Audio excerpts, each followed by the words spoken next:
Hello mga kabsat, at ayan po, meron po tayong client today.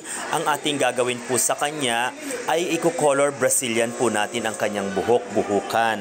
So tingnan po natin ang buhok ni client. Ayan po, napakaputi na po ng kanyang harapan.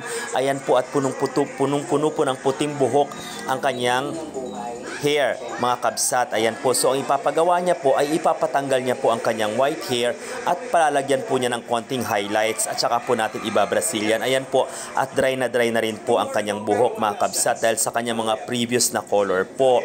So ayan po mga kabsat, titinan po natin yan kung ano po magiging outcome niya mamaya po pagkatapos po natin siyang kulayan, mga kabsat ko. Yan, so applyan po natin yan ng medium brown. Tapos po, pagkatapos po, ayan na po, at pagkatapos natin applyan ng medium brown, mga kabsat, ay nilagyan na po natin ng highlights ang kanyang buhok upang sa ganun po ay magkaroon na po ng design or tinatawag nating style ang kanyang kulay. So ayan po mga kabsat, nakababad na po ang kanyang highlights.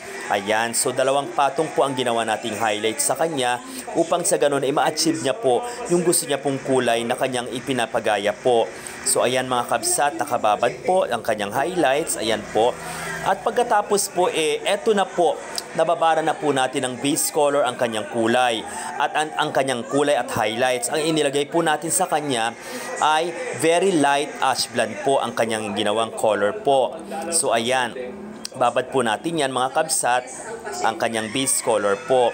So ayan po, tingnan po natin maigi mga kabsat ang kanyang kulay. Ayan, nakababad na po siya mga kabsat. Ayan po, so habang nagsiselfon si client ay talaga pong super feel na feel niya po ang magkakababad ng kanyang buhok, mga kabsat.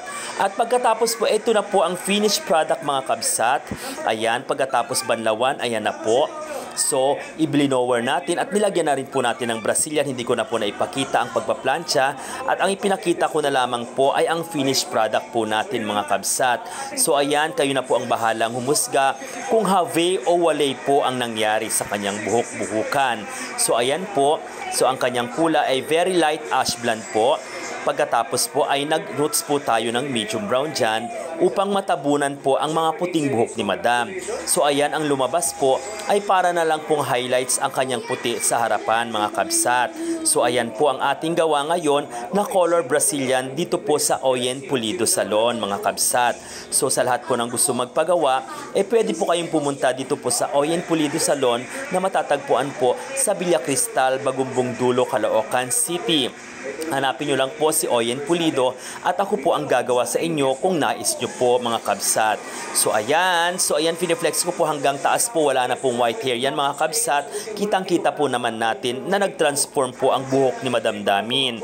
So ayan po, at tuwan-tuwa po siya sa kinalabasan ng kanyang buhok-buhukan, mga kabsat. So ayan, so flex-flex po tayo dyan, mga kabsat. Ayan, so post-post po si Madam. Ayan, habang binibidyo ko po siya. Ayan, so sa malayo makita natin, sa malapit ganyan. So yun lamang mga kabsat, love love love.